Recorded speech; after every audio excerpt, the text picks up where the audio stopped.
Hola, hoy nos vamos a adentrar en un tema que, bueno, seguro que interesa a mucha gente que corre o simplemente tiene curiosidad por cómo funciona nuestro cuerpo. La pisada al correr, Mm, cómo influye, exactamente la forma en que apoyamos el pie, En ¿sabes? las fuerzas que aguantan las piernas, ¿de verdad importa si aterrizamos de talón, de medio pie o de puntillas para el riesgo de lesión? Pues sí, es la pregunta del millón en el mundo del running, ¿verdad? Hay muchísimas opiniones, pero bueno, hoy vamos a ver qué dice la ciencia, un estudio concreto y bastante reciente. Exacto, eso es. Tenemos aquí una investigación para analizar. El título es Effects of Foot Strike Patterns During Running on Cumulative Load of Achilles Tendon Force, Plantar Fascia Force and Patellofemoral Joint Stress, que viene a ser algo como efectos de los patrones de pisada al correr en la carga acumulada en el tendón de Aquiles, la fascia plantar y el estrés femororotuliano. Un título, vamos, que va al grano. Totalmente descriptivo, sí. El trabajo es de Onoka Nishiguchi y varios colaboradores. Tomoya Takabayashi, Takanori Kikumoto y Masayoshi Kubo. Son del Instituto Universitario de Salud y Bienestar de Niigata, en Japón. Ajá.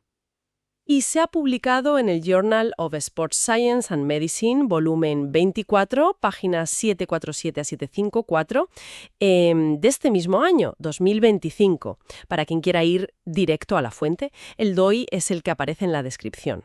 Perfecto, una referencia clara para quien quiera profundizar más.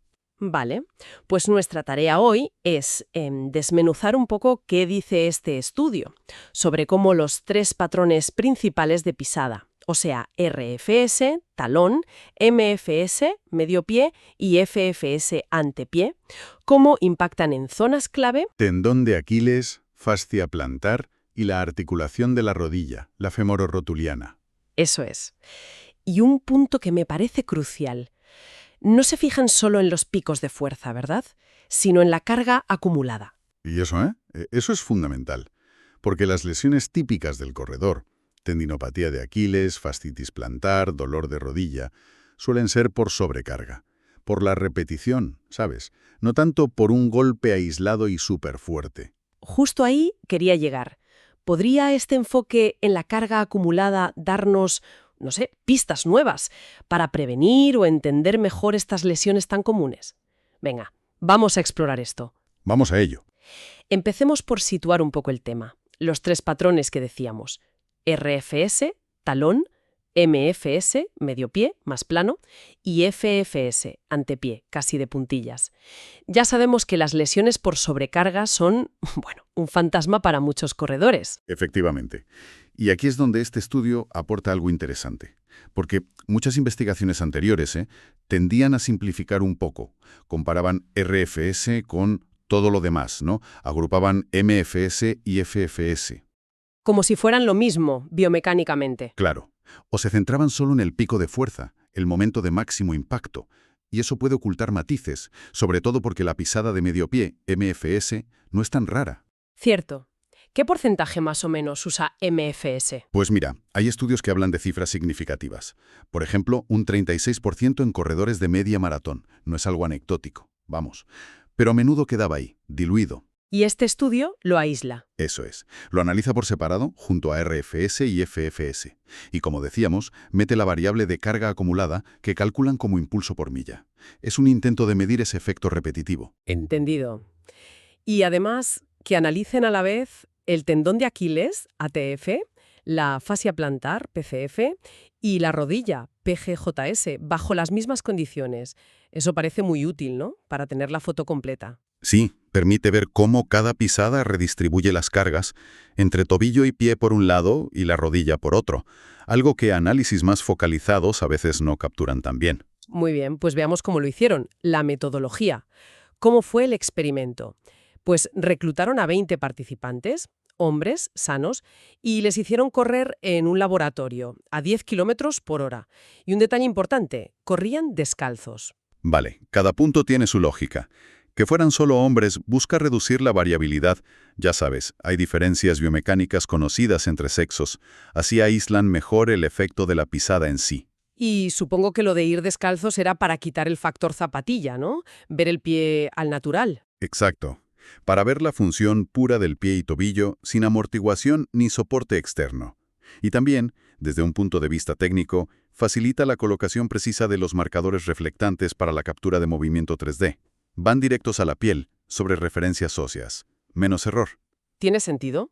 ¿Y la velocidad? 10 kilómetros por hora. ¿Por qué esa? Es una velocidad moderada, típica de carrera continua, y es un ritmo en el que, biomecánicamente, es factible que coexistan los tres patrones de pisada de forma natural en distintas personas, o incluso que una misma persona pueda adoptarlos sin que sea algo forzadísimo. Vale, perfecto. Tenemos a la gente corriendo descalza a 10 kilómetros por hora. ¿Y cómo midieron esas fuerzas dentro del cuerpo? ¿En tendones, articulaciones? Pues combinaron dos tecnologías clave.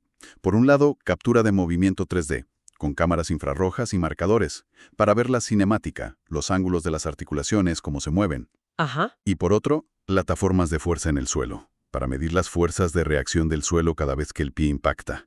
¿Y con esos datos de movimiento y fuerzas externos? ¿Deducen lo que pasa adentro? Eso es. Usan modelos biomecánicos por ordenador. Meten los ángulos, las fuerzas del suelo, y aplicando principios de física y anatomía, pues, estiman las fuerzas en estructuras internas, como el tendón de Aquiles, ATF, o la fascia plantar, PFF. Y para la rodilla, PFJ, calculan el estrés, que es la fuerza estimada dividida por un área de contacto, que también estiman. Suena complejo, la verdad.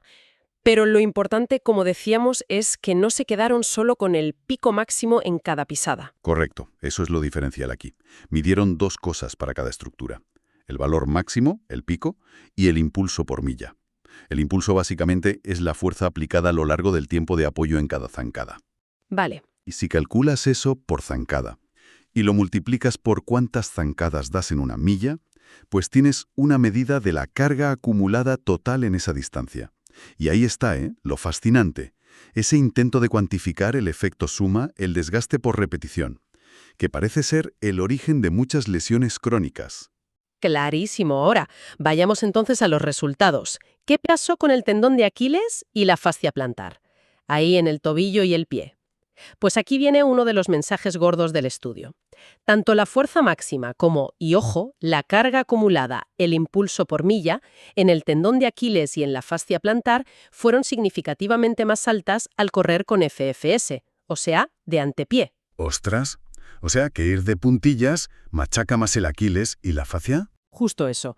La pisada de MFS, la de medio pie, generó cargas intermedias, y la que produjo menos carga en estas dos zonas fue la RFS, la de talón. Este patrón, FFS la que más, luego MFS y RFS la que menos, se mantuvo en ambos tipos de medida, picos y acumulada. Aquí es donde la cosa se pone interesante. Y la explicación biomecánica. ¿Por qué pasa esto? Pues a ver, cuando aterrizas con el antepié, FFS, el punto donde aplicas la fuerza contra el suelo está más adelantado. Claro. Eso crea un brazo de palanca mayor respecto al tobillo y genera un momento de fuerza externo que tiende a doblarte el tobillo hacia arriba, dorsiflexión. Para controlar eso y luego impulsarte, los músculos de la pantorrilla, gemelo sóleo, tienen que hacer muchísima más fuerza. Trabajan mucho en excéntrico, frenando, y luego en concéntrico, y esa mayor activación muscular pues se traduce en más tensión en el tendón de Aquiles. Me imagino que para la fascia plantar será algo parecido, ¿no? Quizá por la tensión general del arco al cargar delante. En parte sí. Además, las fuerzas verticales suelen ser un pelín mayores y más rápidas en FFS. Y la fascia plantar, que es como un muelle que soporta el arco del pie, pues también recibe más tensión con esa pisada. El estudio lo confirma.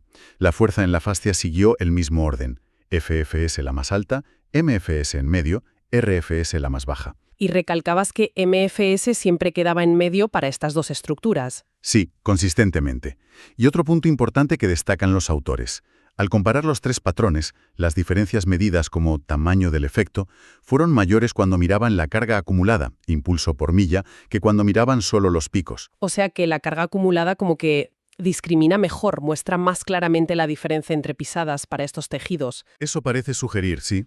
Refuerza la idea de que mirar solo el instante de máximo impacto quizás no cuenta toda la historia del estrés repetitivo que sufren esos tejidos.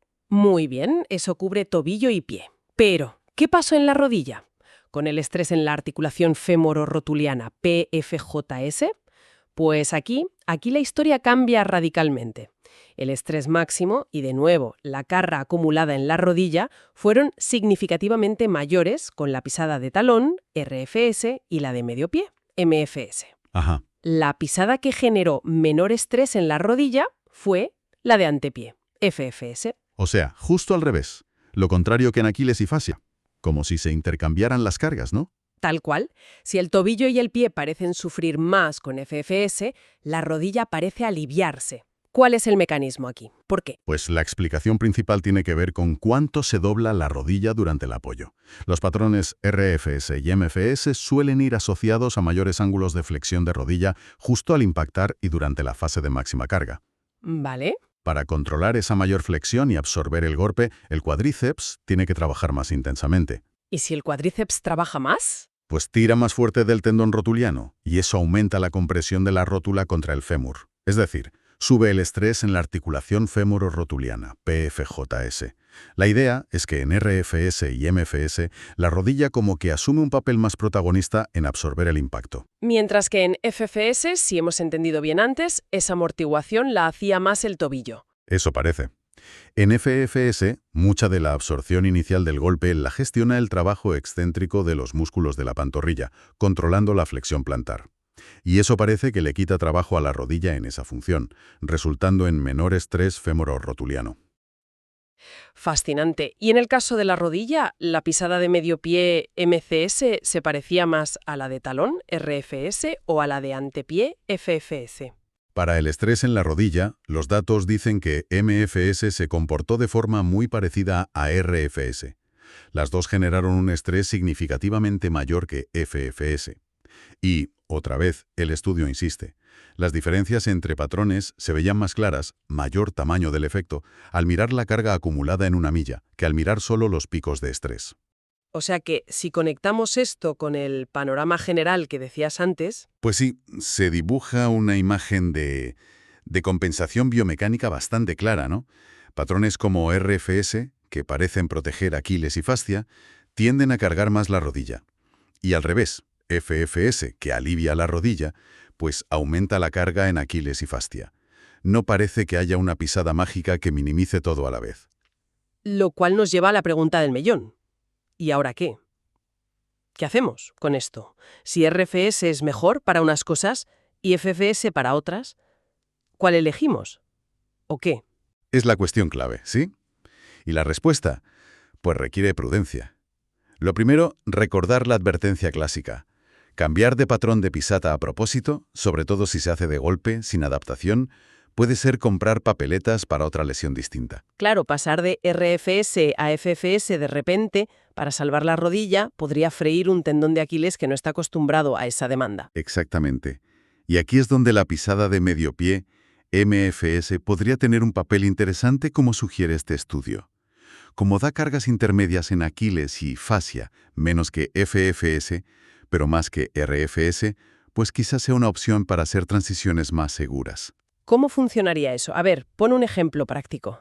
Imagina, un corredor con historial de dolor de rodilla, fémoro-rotuliano, que pisa de talón, RFS. El estudio dice que FFS sería lo mejor para su rodilla, pero claro, pasar a FFS de golpe podría ser un shock para su Aquiles, su pantorrilla, su fascia. Quizás una transición primero hacia MFS podría reducir algo el estrés en la rodilla, no tanto como FFS, pero algo, sin disparar tanto la carga en tobillo y pie. Sería como un paso intermedio. O al revés, ¿no? Alguien con tendinitis aquilea que pisa de antepié, FFS. Justo. Para esa persona, RFS sería lo que menos carga su Aquiles, pero podría pasarle factura a la rodilla. Una transición a MFS podría bajar la carga en Aquiles fascia respecto a su FFS habitual, pero sin subir tanto la carga en la rodilla como si pasara directo a RFS. El MFS como una posible zola de paso biomecánica. Una especie de pasarela para cambiar la pisada poco a poco, ¿no? Minimizando el riesgo de cambiar un dolor por otro. Podría verse así, sí. Abre una perspectiva interesante sobre cómo individualizar las recomendaciones. No hay talla única, y MFS podría ser una herramienta en ese proceso de adaptación. Esto plantea una pregunta importante, ¿no? Sobre la necesidad de personalizar según el historial de lesiones, las características de cada uno. Y todo esto vuelve a subrayar lo de mirar más allá de los picos, ¿verdad? La carga acumulada. Sin duda, este estudio es un argumento más a favor de que la carga acumulada podría ser un mejor reflejo del estrés mecánico real que lleva a las lesiones por sobreuso. Si solo vemos el golpe máximo, quizás subestimamos el efecto de miles y miles de impactos repetidos, aunque sean un poco más suaves individualmente. Oye, y como toda investigación, esta también tendrá sus limitaciones, ¿no? Sus puntos débiles. Por supuesto, y es importante tenerlas en cuenta. Los autores las mencionan.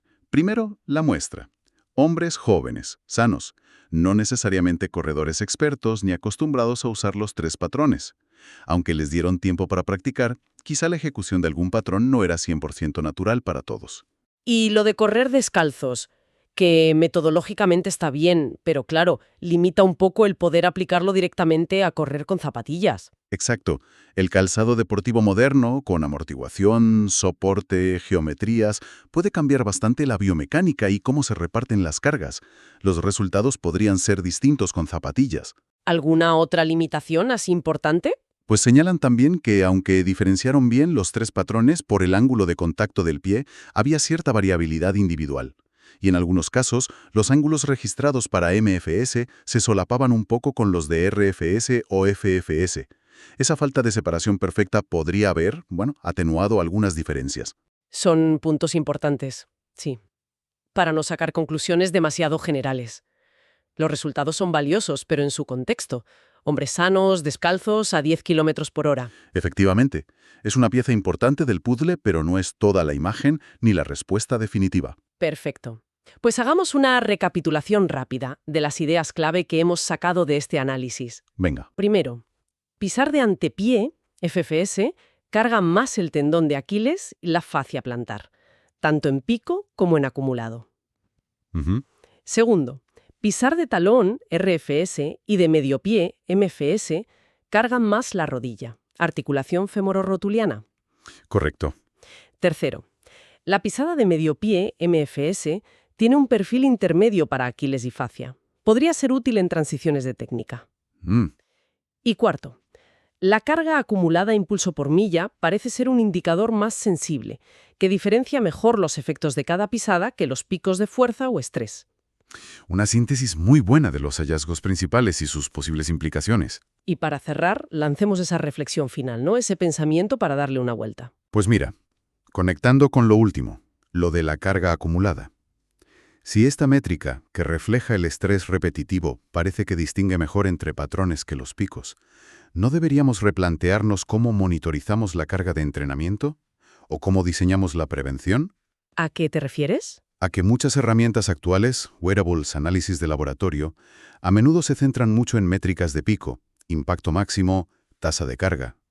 Podríamos estar perdiendo información clave sobre el riesgo real de lesión por sobreuso al no medir o valorar más sistemáticamente esa carga acumulada, en nuestras evaluaciones, en nuestras recomendaciones.